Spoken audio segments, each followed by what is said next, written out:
Welcome to another episode of the John McEntyre Show live. I'm John McEntyre, and with me I have Andrea. She's with me, and we have a jam-packed half hour for you today. We're going to talk. We're going to share some wallet wins. We're going to talk about some summer spending. Then we're going to answer a couple of questions. And so, Andrea, she just came up here. Uh, what we got for our wallet win to get things started off? We've got some exciting ones. So one of the wallet wins is someone gave us an update that they paid off $28,000 worth of credit card debt. They just made their last payment. So That's we serious. want to certainly celebrate with them. Mm-hmm. Major accomplishment. I'm sure there's a lot of tension and relief that they're experiencing.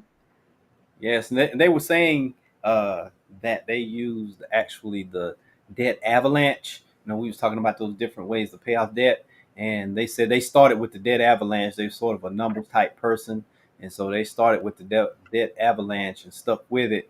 And 28,000 in less than a year. Wow. Part, yeah, less than a year. So that's a good job. That's a Yes. serious Yes. job. Major. Yeah, they were serious, and now they was like, this is just the beginning. Now they're starting on a college savings plan for their child, and that's a good because their child is 2 years old, I think. So that's good.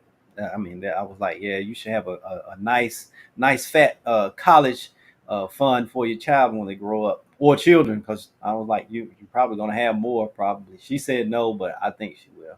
So. We'll see. We'll see. No pressure on that one. Yeah. And John, there was one more wallet win, and that one I was really excited about because yesterday we were talking about decluttering our finances. Hmm. And because a lot of people, they're thinking about spring cleaning, and naturally they're thinking about their home, the yard, the garage. And we were talking about it's also a great time to make sure you're decluttering some things within your finances. Oh yeah. And this person, they were saying that um, they just did a quick review of where their money was being spent and cut out 4 of their different subscriptions, Hmm. and when they looked at it, they were able to save an annual savings of $890. Yeah. Yeah. That was very good, and they were just starting, so that was just right off the top because they were watching. They caught the particular part of the show yesterday. I mentioned subscriptions. That we had subscriptions that were just sitting there. We're not using them. We're just paying for them. And they went in and they just brought up their television, brought up all of the apps, and they were looking at the apps. And it was like, don't use that one, don't use that one, don't use that one. Started, and canceling those out. Then went and looked at a couple of subscriptions. One of them said it was like an old magazine subscription, and he was like, I definitely don't do that anymore, but still paying for it. And was like, yeah, it's a stack of magazines, and I'm not even, not even reading them because I read it online now. Uh, I was like, well, you have the magazines, go donate them to the library, library or like a shelter or something like that where people need reading material. Donate that. And they said, but yeah, that was like crazy. So now they said, I'm just starting. That was like, I think they said it was like the first 30 minutes of doing it. And so I was like, okay, well, we can just imagine what's going to happen, after you're pretty much done, just doing that part in the subscriptions. Uh, because if you think about it, if a person, there's your first $1,000 in your emergency fund, or whatever the savings is on the month. You could take that extra that part that you're saving, and apply it to one of the other debts. Making your minimum debt payment, and then add that subscription savings on top of that off of each month, and you're well on your way. Whether you're using a debt snowball, debt avalanche, or one of the other forms of debt payoff. John, that's an excellent point. I'm glad you mentioned that because I also got a few other messages from individuals, and they were like, you know what? Um, Instead of me only looking at what type of decluttering I can do in my home and garage Hmm. this weekend, I'm going to spend some time and just really look through my budget. And I hope that they're watching, because they'll probably get some ideas from what the person who shared their wallet win today is, and that is taking a look at those subscriptions on their television or just on their phone, the different apps. So I would challenge everyone, maybe carve out a little bit of time and just look to see, maybe you have multiple music subscriptions that you have on your phone, and just take a look to see which ones are serving you best. And if all of them are working for you, then you've confirmed that you're investing your money wisely. If there's some that you're not utilizing, you just found some new money. So, great ideas. Yeah, that was a good point. Found new money. That's always a good thing. New money. I love that's my favorite type of money. New money. Um, being able to do something else with it. And speaking of doing with it, that goes into what we were going to talk about today. Before we got into our questions, which is this time of the year. It's probably, I'm thinking probably behind the Christmas season, winter Christmas season, the holiday season. It's probably one of the most expensive seasons of the year, times of the year, and it operates almost like Christmas, because these aren't expenses that you have month in and month out. You don't have them all year. These are expenses that hit this particular time of the year: May, June, July, pretty much the summer. And so the best way to handle it and not allow it to bust your budget and hurt your finances is actually planning for it. And we were talking with you. Well, it was actually you. You know, you were talking with a client, and you're working with them on building that budgeting muscle. Yes. And so they were listing out everything that they needed to list out, that they were going to be paying. All of the, when we're working with someone, we have them to just sit down and think, what do I have to pay this month? What's coming up? Besides the predictable debts that I have to pay, or bills or whatever, what are just particular things this month? And so as they were working through everything, it reminded us, and I remember you were saying that you reminded them, saying, you have kids, right? Right. Well, is there things you're going to spend, particularly at school? And it triggered a lot of things, and you thought about it, and you said, hey, that's something that most people don't really think about. It comes up and they just take care of it.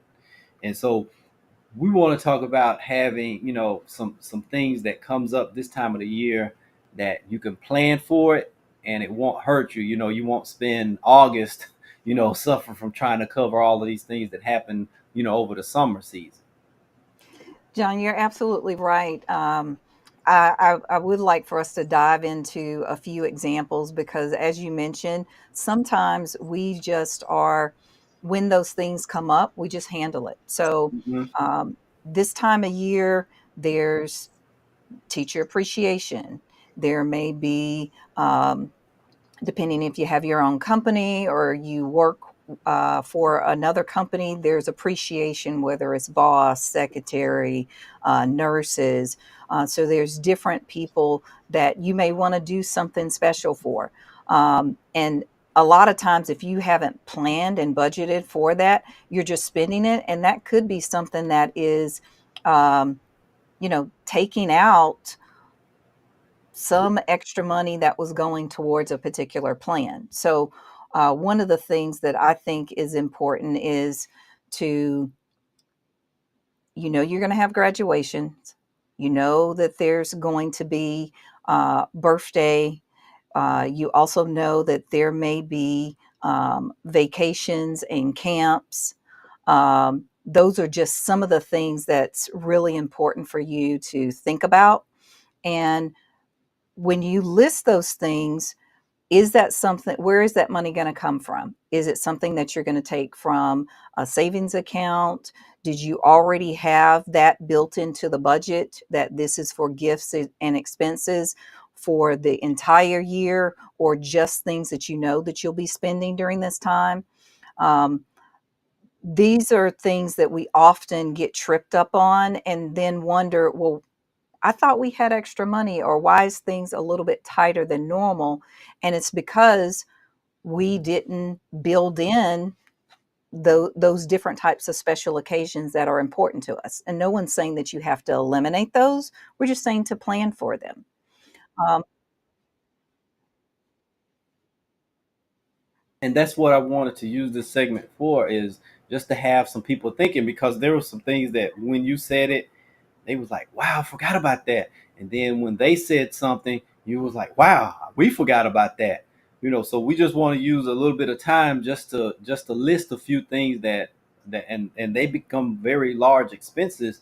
So we just want to just list a few of them that really uh, that would really help if you plan for them. First one, what we said, the graduation. If you have a child in school, especially high school, you have graduation. If you have a college student that will be graduating, you have a gift. Those college gifts, those can get very expensive. I've heard some very nice gifts, like as in we're sending our daughter around the world. yes. They're going around the world with this travel group. Um, and I was like, okay, that's not cheap at all. I said, that's a lot of time, that's a lot of money, and that's a lot of planning. I was like, that's a serious gift. And I was like thinking to myself, I mean, I love my parents and all, but I mean, why couldn't I get one of those types of like, do they need a chaperone? Do they need someone to go and take care of them? I mean, I'll go.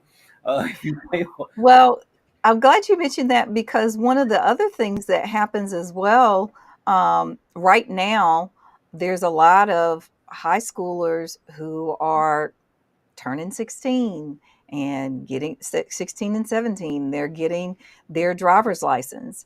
And so there could be the expense of helping towards paying for a car or down payment or something like that. So Insurance. yes, yes.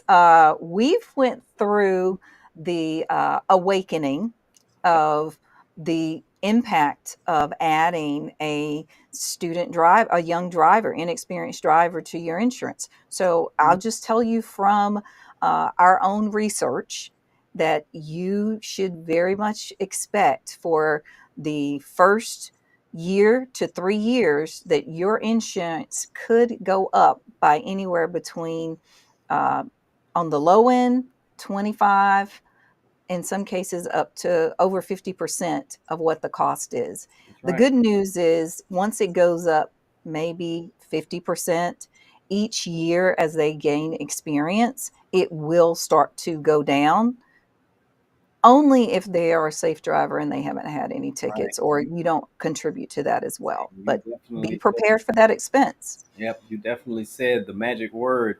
Um, Accident free. No accidents. Because we know of one. Uh, Son got his license. First month, 3 accidents. 3 accidents. First month. Well, the first one was what, his third day driving by himself. You know, Yes.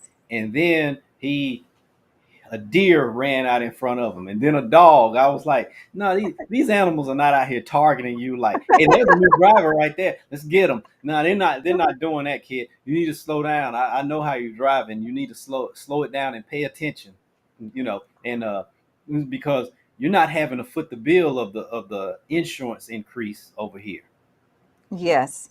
Well, let me share this so nobody's alarmed. Uh, To our knowledge, um, the animals were not killed in these accidents. The person was trying to avoid hitting them. I don't And even believe they existed. That's what I'm trying to say. I'm like, I don't even. Okay, you can say that because I've heard that one. I've been driving a long time. I have a lot of friends. Anytime a wreck, I was like, why does the dog or the bear, they might, or the deer, they minding their own business. They're over there in the woods, they're over there in the yard. What are you talking about? They know traffic. They're the ones that having to wear the safety vest now and all of this because of these new drivers out here on the road. okay, you went off track. I will say this. I will say this: the one of the accidents was pretty rough, and the young man, he did end up being injured. No one else was hurt, or everybody's still alive. Um, but it was a great opportunity for us to have a conversation with our daughter, just to remind her that we want you to build those good driving skills. And we also want to make sure you're continuing to have confidence. We don't want you to just rush and get your driver's license just because one is a sign of, maturity, growing up, that next, accomplishment, or that you're a burden. Now, I will say um, it has been great that I've been Ubered around. But I will say this: just keep in mind, you want to pace yourself, and there's no major rush for you to get anywhere. Plan ahead, build in that extra time so you can practice those good safety rules, and then be prepared as you're giving these pep talks that your kids may remind you of your bad habits. Right. Okay. Um, Okay. Yeah. so Yeah. I Good I tip. was reminded of some of mine. So we must be prepared. Our kids will share the mirror from time to time to let us know that we need to practice what we preach Right. as well. Right. Right. Okay. So get back onto the list here. We have wedding gifts. A lot of weddings happens this time of year, um, and wedding gifts can get expensive. It could be wedding gifts or actually planning to pay for the wedding. And that's a nice cost there. What the average on average, I think what the wedding, $20,000 or something like that. And that's it. That's a nice expense. But if it's been planned for, then everything's good on the wedding planning side. But on the other side, where you're just attending a friend or a family member, the wedding gift, you don't want to be cheap or whatever. So, if you're planning for it, it may not be a large gift by itself, but when you have graduation, weddings, teachers' gifts, now it begins to stack up. It's more than just one. It's like a stack of them. The other one, this time of the year, gardening and landscaping is, people are serious about their yards. Those flowers and the new grass, the fresh grass, and the landscaping, and it can be a nice expense on its own.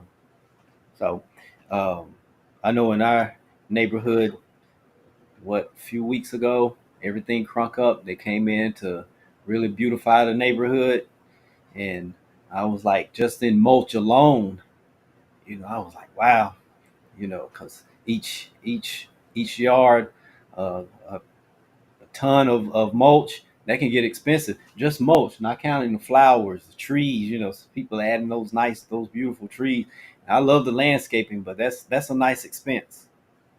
Well, I'm glad you mentioned that, because a lot of people are also experiencing cleanup, and also having to replace some things Mhm. from different storms. So Right, there's that's a good point. there's the install component of it, but then there's also the maintenance piece. So you've bought the flowers, you've seeded, or you're now in the place where things are growing.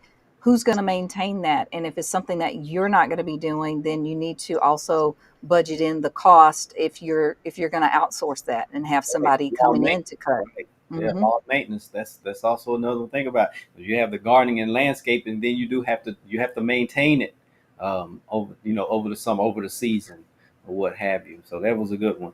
Um, Summertime, everyone. I mean, we come out of Christmas thinking about the next one. Summer vacation. It's the day after Christmas. Well, plan for New Year's. We're gonna do the New Year's party. Then after New Year's, all right. So where are we going for the summer? You know, and so that tells you, and in the personal finance world, it has been a saying for ages. People spend more time planning for their summer vacation than actually do financial planning. And That so, is very true. so It's we absolutely true. yeah, so we need to get the summer planning inside of the financial planning. you're doing your financial planning. Okay, now put the summer vacation inside of it instead of over here to the left or to the right, and then it actually messes up the financial plan. Absolutely. So there's, if we just take a look, there's potential spring break. Mm-hmm. There's also, trips. Um, there may be trips to visit family or friends, whether it's for a graduation, for a wedding. There's also the summer trip, whether it's the end of the beginning of the summer or the end of summer back to school. Um, Planning for those type of things just allows you to enjoy yourself and not have the pressure or have some of the stress that can come along with those type of activities. So you're absolutely right. The planning for it, and then some budgets are busted, and financial goals are actually halted because proper planning or not prioritizing building those things into their plan is where a lot of people end up failing.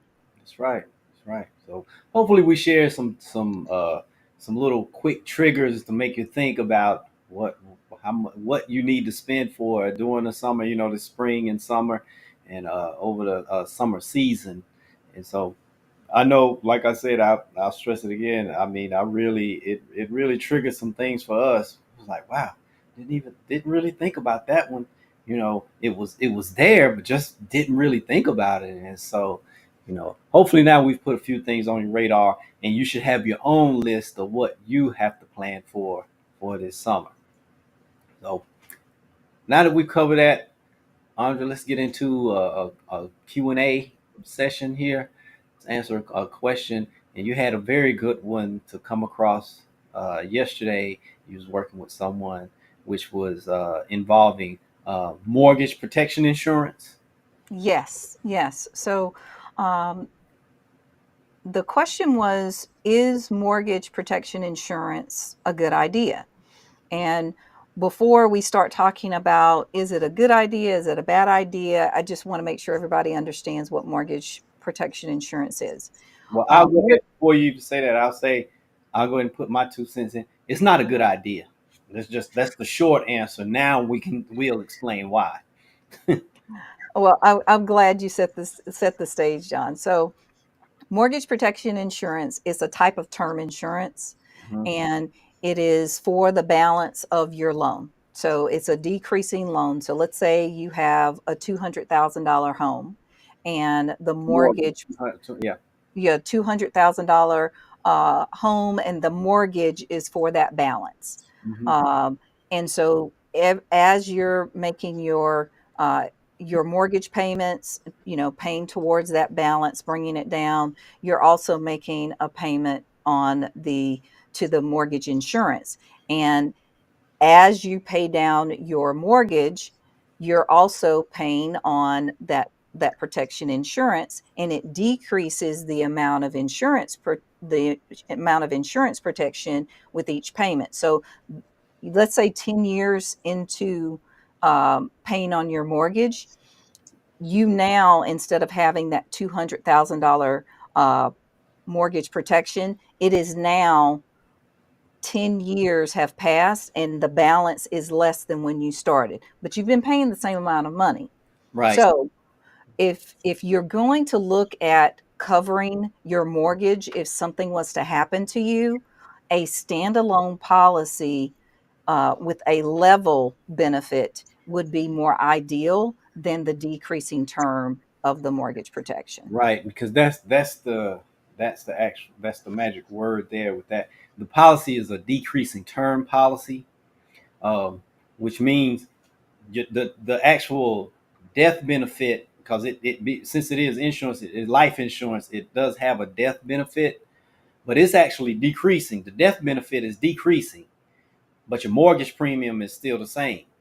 So you're paying the same amount of money, whereas you would want to have an insurance policy because of inflation to actually be increasing. You want your the benefit to be increasing, Well, this one is backwards, and it sounds good at first because usually what happens, someone as soon as they buy a home and they get a mortgage on the home, they start receiving calls from insurance companies. Congratulations on your new home.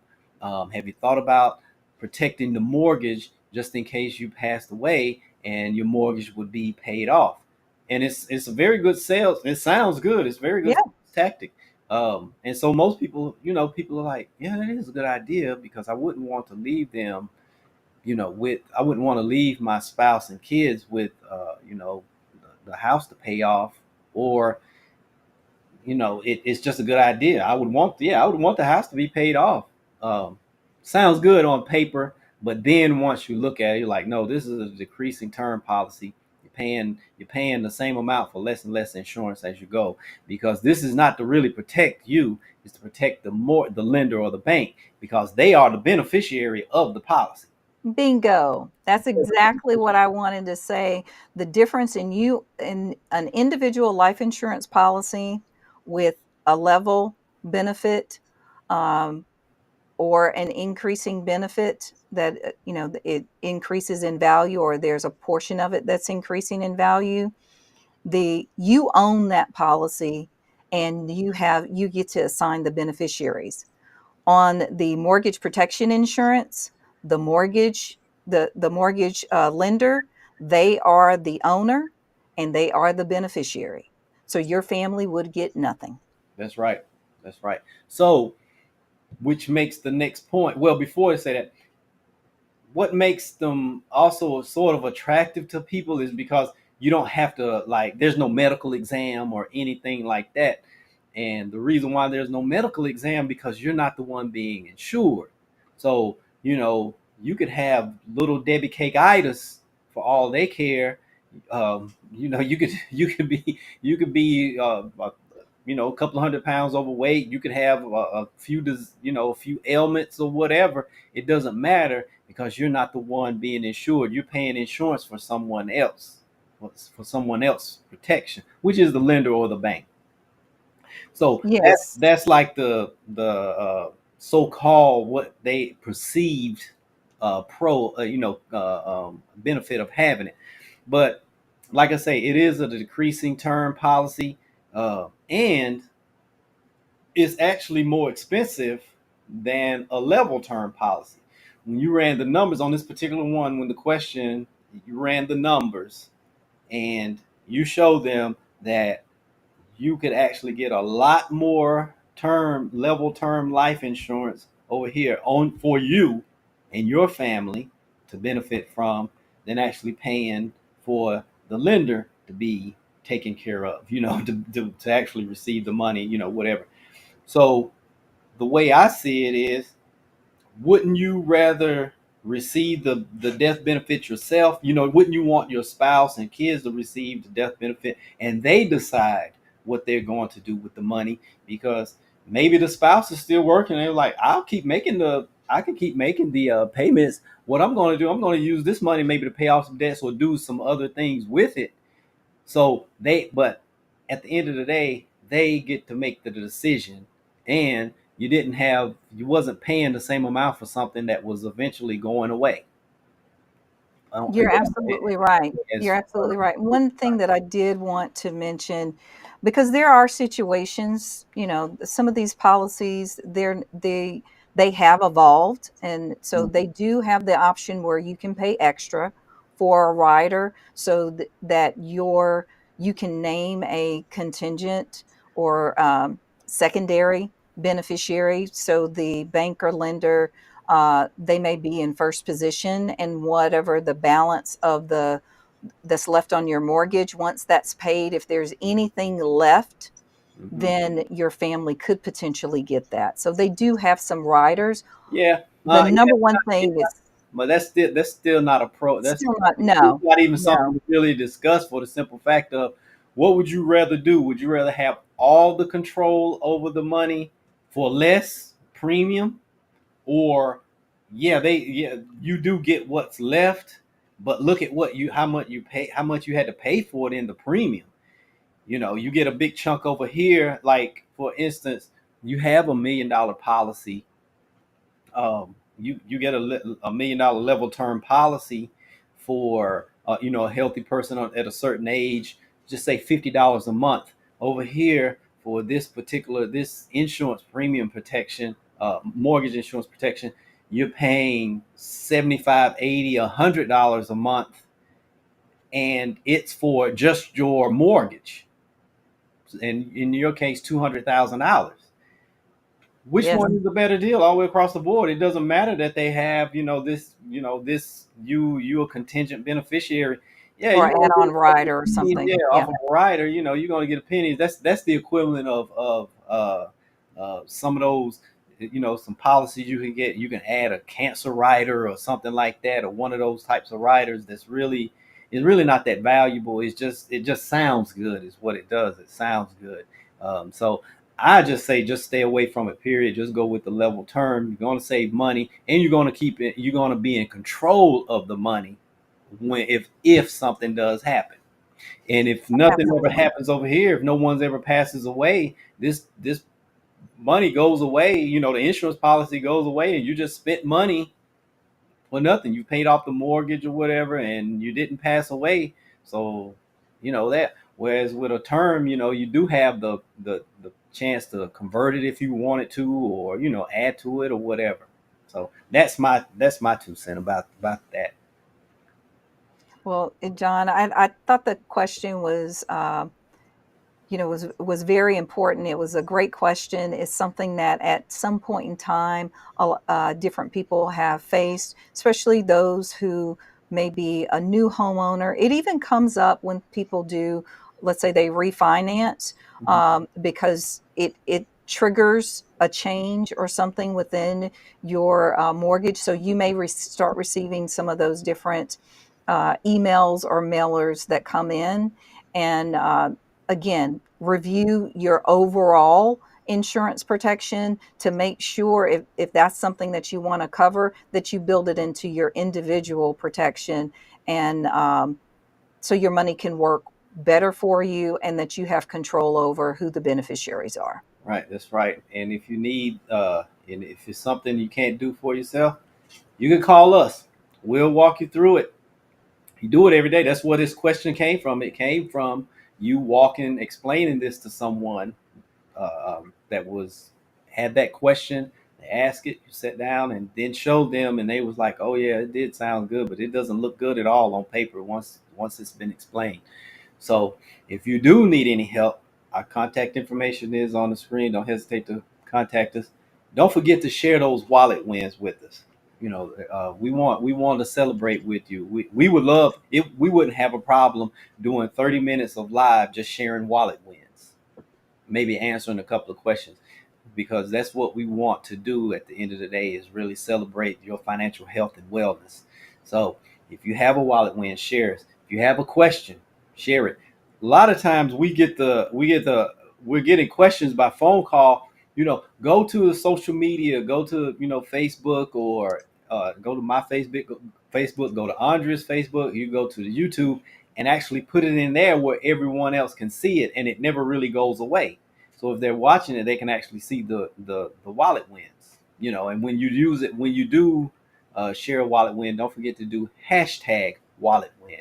And then we know how hashtag work on social media is there. You can go in and look at those and use them as motivation and celebration with other people. So Andre, if you don't have anything else, we've covered our 30 minutes, and we will see you tomorrow if Andre doesn't have anything else to say. No, I'm good. Thanks for having me, John. All right. So you're good. I'm good. I hope that you out there are good. Don't forget to contact us. And until tomorrow, we'll talk.